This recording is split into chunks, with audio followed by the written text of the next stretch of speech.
Hey everyone, आज हम discuss करने वाले हैं कॉन्जुगेट ऑफ कम्प्लेक्स नंबर्स को। जैसा कि प्रीवियस लेक्चर में हम कम्प्लेक्स नंबर्स को डिस्कस कर चुके हैं कि कम्प्लेक्स नंबर को generally z equal a plus iota b की फॉर्म में राइट किया जाता है।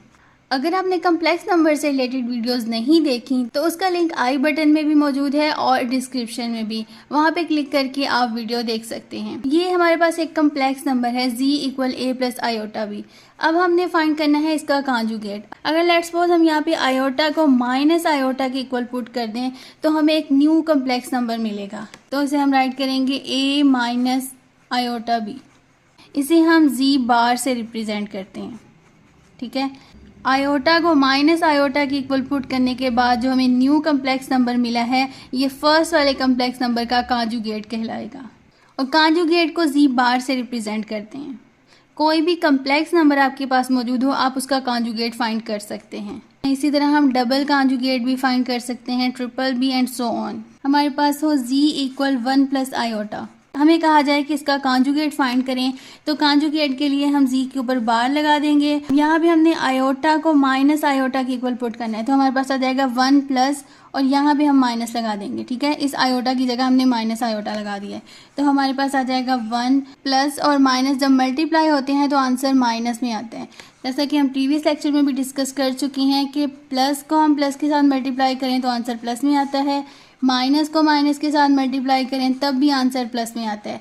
इसी तरह माइनस को जब प्लस के साथ मल्टीप्लाई करवाते हैं तो हमारे पास माइनस में वैल्यू आती है। ये बात आपने जहन में रखनी है कि ये साइन जो है वो इंटरचेंज हो सकते हैं। जैसा कि ये प्लस बाद में है, अगर प्लस पहले भी आ जाए और साथ में माइनस हो तब भी आपके पास आंसर जो है वो माइनस में आएगा। अब यहाँ पे हमारे पास प्लस और माइनस जब मल्टीप्लाई होगा तो माइनस में आएगा और हम साथ में आयोटा लगा देंगे। इसे हम डायरेक्ट भी लगा सकते हैं कि 1 प्लस आयोटा का कॉन्जुगेट जो है वो 1 माइनस आयोटा है। इसी तरह कुछ और एग्जांपल्स को डिस्कस करते हैं। लेट्स सपोज हमारे पास हो z इक्वल -1 माइनस आयोटा। अब इस कम्प्लेक्स नंबर का हमने कॉन्जुगेट फाइंड करना है। कॉन्जुगेट को हम z बार से रिप्रेजेंट कर देंगे। हमारे पास आ जाएगा -1, आयोटा को हमने माइनस आयोटा पुट करना है। ठीक है, मीन आयोटा की वैल्यू को जस्ट हमने चेंज करना है तो हम यहाँ पे क्या करेंगे, माइनस इंटू माइनस आयोटा लगा देंगे। ठीक है, तो हमारे पास आ जाएगा -1 और ये माइनस जब इस माइनस के साथ मल्टीप्लाई होगा तो प्लस आ जाएगा, plus iota. z equal -1 minus iota का कॉन्जुगेट हमारे पास होगा -1 प्लस आयोटा। किसी भी कम्प्लेक्स नंबर का कॉन्जुगेट फाइंड करने के दो तरीके होते हैं। फर्स्ट जो मैंने आपको इन एग्जांपल्स में बताया है कि आपने आयोटा को माइनस आयोटा वैल्यू पुट करनी है, उसके बाद जो भी साइन होगा वो साइन आपने मल्टीप्लाई करवा देना है, आपके पास कॉन्जुगेट आ जाएगा। फर्स्ट मेथड तो हमने डिस्कस कर लिया है। अब हम सेकेंड मेथड को डिस्कस करते हैं। लेट्स सपोज हमारे पास कोई कम्प्लेक्स नंबर हो z इक्वल माइनस आयोटा, तो आपने सिंपल जो भी साइन होगा इमेजिनरी पार्ट के साथ आपने उसका साइन चेंज करना है। ठीक है, रियल पार्ट पे कोई इफेक्ट नहीं होगा। जैसे हमने यहाँ पे देखा है कि माइनस में वैल्यू थी, एज इट इज हमने माइनस में ही राइट की है। यहाँ पे रियल वैल्यू प्लस में थी तो वो हमने प्लस में ही राइट किया। जस्ट हमने इमेजिनरी पार्ट के साइन को चेंज करना होता है। ठीक है, साइन वो आप आयोटा को माइनस आयोटा के इक्वल पुट करके भी चेंज कर सकते हैं या डायरेक्ट हमारे पास z इक्वल माइनस आयोटा है तो इसे मैं पुट कर सकती हूँ z इक्वल, अब यहाँ पे माइनस क्या है, माइनस का ऑपोजिट साइन प्लस होता है तो यहाँ पे जस्ट हम आयोटा राइट कर देंगे। ठीक है, प्लस को लगाने की ज़रूरत नहीं है। कुछ और एग्जांपल्स आपको समझाती हूँ। लेट्स सपोज हमारे पास हो z इक्वल आयोटा -3। ठीक है, अब देखें यहाँ पे आयोटा जो इमेजिनरी नंबर है वो पहले आ रहा है। ठीक है, रियल पार्ट जो है वो बाद में है तो आपने जस्ट इमेजिनरी नंबर पे फोकस करना है। जो उसका साइन होगा उसका ऑपोजिट साइन आपने लगा देना है। z का हमने कॉन्जुगेट लेना है तो उसको हम z बार से रिप्रेजेंट कर देंगे। अब यहाँ पे आयोटा के साथ प्लस है तो यहाँ पे हम आयोटा के साथ डायरेक्ट माइनस लगा देंगे और जो रियल पार्ट है उसको एज इट इज़ राइट कर देंगे। ठीक है, इसी तरह लेट्स सपोज हमारे पास गिवन हो z इक्वल -4 माइनस आयोटा।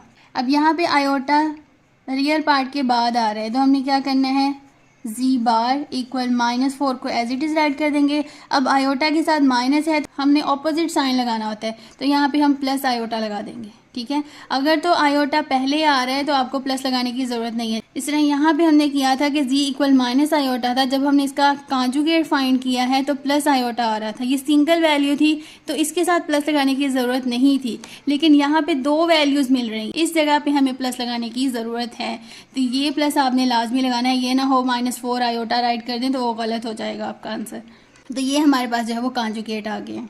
इसी तरह एक और एग्जाम्पल देख लेते हैं। लेट्स सपोज हमारे पास हो z इक्वल -3 प्लस 4 आयोटा। तो हम हम इसका कॉन्जुगेट राइट करेंगे z बार इक्वल -3 एक रियल पार्ट है, ठीक है। इस रियल पार्ट के साथ प्लस हो या माइनस हो वो आपने एज इट इज़ राइट कर देना है, उसके साइन में आपने चेंजिंग नहीं करनी।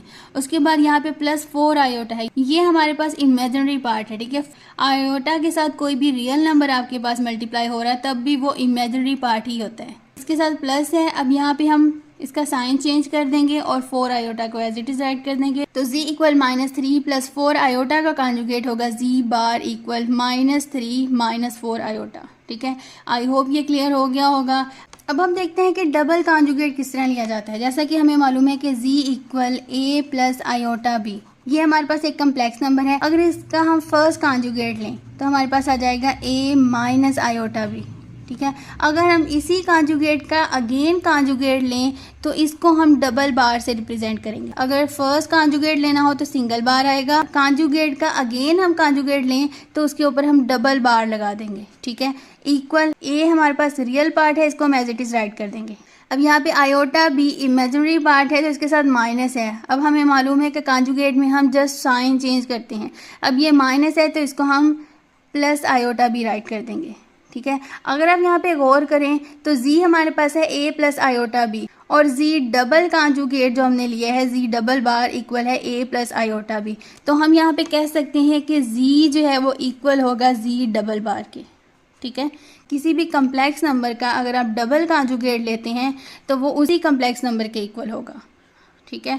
आई होप ये क्लियर हो गया होगा। हम यहाँ से कुछ एग्जांपल्स को डिस्कस कर लेते हैं। जैसा कि हमने ये वाली एग्जांपल डिस्कस की थी, z इक्वल आयोटा -3, तो हम यहाँ पे राइट कर लेते हैं आयोटा -3। तो इसका हमने z बार फाइंड किया था -आयोटा -3, ठीक है। यहाँ पे हमने z बार फाइंड किया था -आयोटा -3। तो इसका जब हम अगेन कॉन्जुगेट लेंगे तो यहाँ पे हमारे पास आएगा z डबल बार इक्वल, ये जो माइनस आयोटा है हमने इसका डबल कॉन्जुगेट ले रहे हैं तो ये माइनस प्लस में चेंज हो जाएगा, तो हम इसके साथ प्लस नहीं लगाएंगे, जस्ट हम आयोटा राइट कर देंगे और -3 राइट कर देंगे। अब यहाँ पे देखें z इक्वल है आयोटा -3 और z डबल बार इक्वल है आयोटा -3। तो यहाँ से हमारे पास z जो है वो z डबल बार के इक्वल हो गया है। इंशाल्लाह नेक्स्ट लेक्चर में हम इक्वालिटी ऑफ कम्प्लेक्स नंबर्स को और कुछ प्रॉपर्टीज़ को डिस्कस करेंगे। अगर आप मज़ीद नए से रिलेटेड वीडियोस को देखना चाहते हैं तो मेरे चैनल को लाइक करें, सब्सक्राइब करें और शेयर करें और बेल आइकॉन को प्रेस कर लें ताकि न्यू आने वाली वीडियोज़ का नोटिफिकेशन आपको मिलता रहे। इंशाल्लाह मिलते हैं नेक्स्ट वीडियो में, तब तक के लिए अल्लाह हाफिज़।